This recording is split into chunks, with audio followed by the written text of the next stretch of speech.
Did you know that the very first assembly of photographs to create a motion picture was a 2-second clip of a black man on a horse? What's good, everyone? It's me, Jay. I'm back with another video, and today we're doing a list of what to watch before Nope.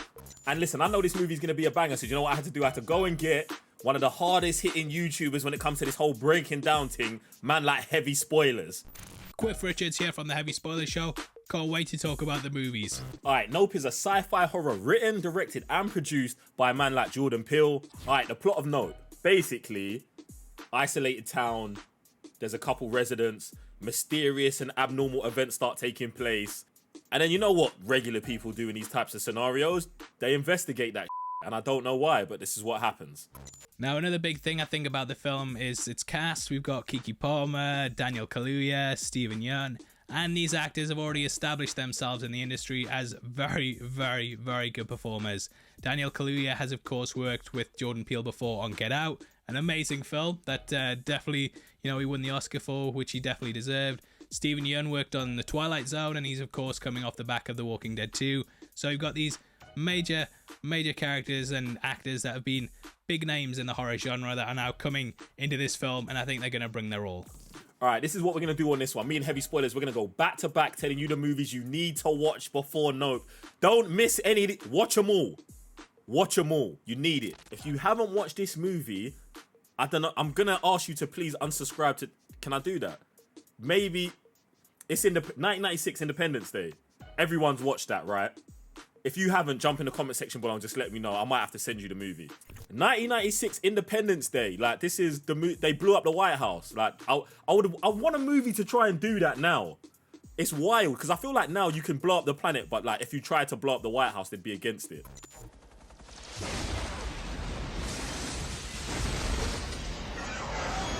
Anyway, this is when Will Smith was at the height of his powers before...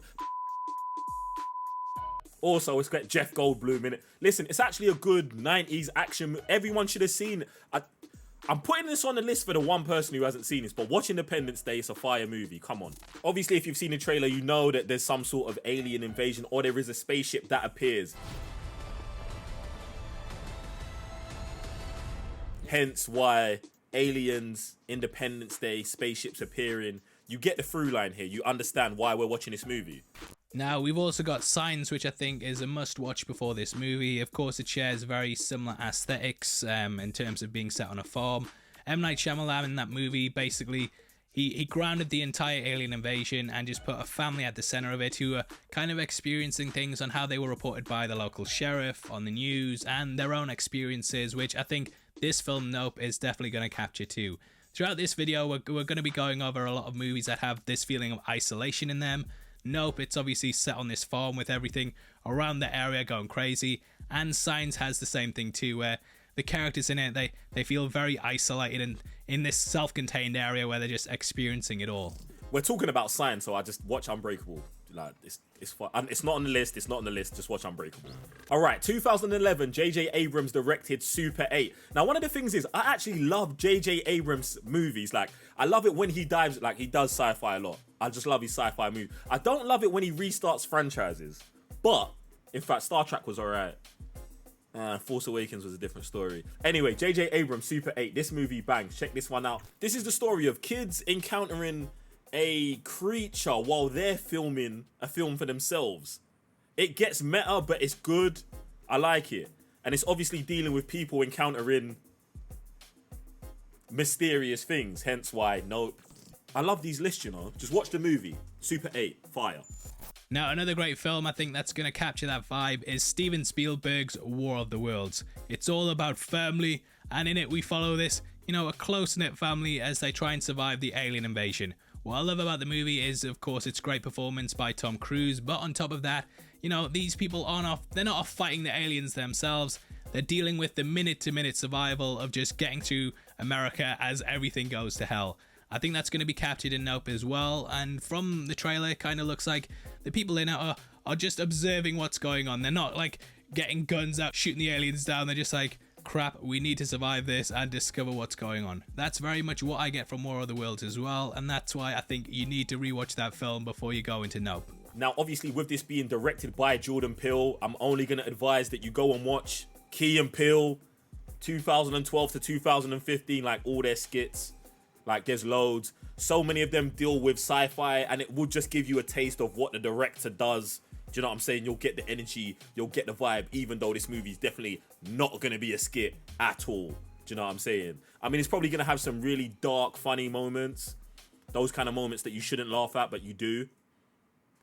But yeah, Key and Peele, that's a good place to start. Especially if you've not watched any of Peele's stuff. Now, continuing this idea of TV shows, we have Stranger Things, the classic that has just dropped one of its best seasons ever. This is obviously filled with 80s nostalgia, it's very low-key technology-wise, and I kind of feel like that's being mirrored in Nope as well. You're watching people on the farm just trying to survive this invasion, and they haven't got all of the fancy gadgets. Even a movie like A Quiet Place, where they've got radios set up and they discover how to take the aliens down, it doesn't seem like they've got that kind of technology, which I really, really enjoy. It's obviously got lots of throwbacks as well, and even judging by the trailer of this movie, there's going to be so many Easter eggs in it that call back to films from that decade, which I think is going to really push it towards this thing. Obviously, you probably have watched Stranger Things, but if you haven't, go check it out, yeah? It's my recommendation. Since we're on the subject of Stranger Things, yeah? Season 4 was a madness. Episode 7, Vecna. I just wanted to say Vecna in a video. Vecna. Stranger Things. Now, another film that I think is going to be a major inspiration for Nope is The Shining, which Jordan Peele has said is his favourite film. Even in the trailer, the way that the title comes down is very reminiscent of the credits at the start of that movie, and I'm guessing that there's going to be lots of Easter eggs in this that kind of link back to that. Get Out was full of them too, and again it follows this idea of isolation, where we're stuck with a small group, no idea what's going on in the rest of the world, and everything's just all crashing down. I think that's really going to play into this film as well, and I can't wait to see it when it releases later on in the month. I think that's really going to play into this movie as well, and add so much drama to it, where we get these very personal views of what's going on. Now back to what I was saying about Jordan Peele, like if Key and Peele was your introduction, this movie here, I feel like this at this point is almost like Independence Day. This was the movie of 2017, Get Out. This movie pretty much changed the way I date.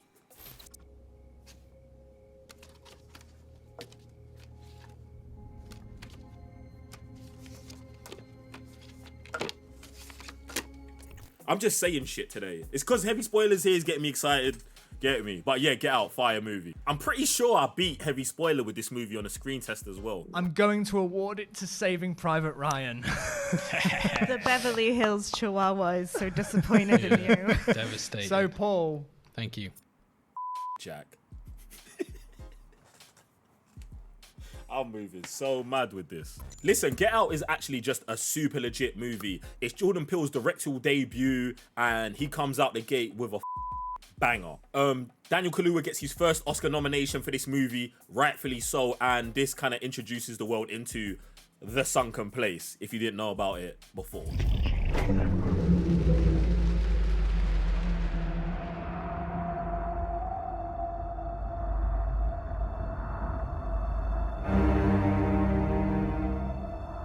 Yeah, and Peele won his first Oscar for this with Best Original Screenplay. Like, this movie's a fire. Everyone needs to watch it. Everyone needs to watch it. And if you've watched the trailer and it makes you feel uncomfortable, you definitely need to watch the movie. Free advice. Now, 2 years later, Peele comes straight back with Us, 2019's Us. And this dives into the double ganger fear factor. Like, the fear of your shadow self or your other self. It's watch the movie and then we can have the discussion, because if I try and explain it to you, it's gonna get all mad. Do you get what I'm saying? Lupita Nyong'o goes so hard in this movie. It's one of those performances you need to see. Like, Jordan Peele just pulls out legit performances out of actors, innit? So check this movie out as well. All this going back and forth actually makes me feel like I'm in the Twilight Zone, innit? But yeah, if you ain't watched that, check out the Twilight Zone. Now listen, this one is gonna rattle a lot of people because it's a series, and I'm not telling you to watch one episode. I'm telling you to watch the whole thing. 2020's Lovecraft Country. When I tell you this series is fire, yeah, and not for the faint of heart, it's both of those things. Legitly. This deals with segregation in the 50s, along with some like racial drama, but the supernatural horror elements in this series are next level and totally line up with Nope, Us, Get Out, and every other movie on this list. So you need to check out this whole series. Also, Jonathan Majors, Kang, he steals the watch it. Also, Joni Smollett. I just wanted to say her name in the video still. All right, and the last movie on this list, 2021's Candyman, Nia DaCosta's second film. This movie's a banger. It feels very much like a Jordan Peele film. It slides into that category of psychological horror. Love it. It's a madness. Also, Yaya and Tony Todd go super hard in it. It's good to see man back as Candyman. But yeah, that's the list. Big shout out to Heavy Spoilers for coming through on this video for me. Huge thank you for having me on the show, Jay. Really excited to see the movie. I can't wait to hear your thoughts either. And thanks for having me on to talk about some of my favourite films. You're absolutely killing it at the moment as well. All the best luck with the channel, and I'll see you next time. Take care.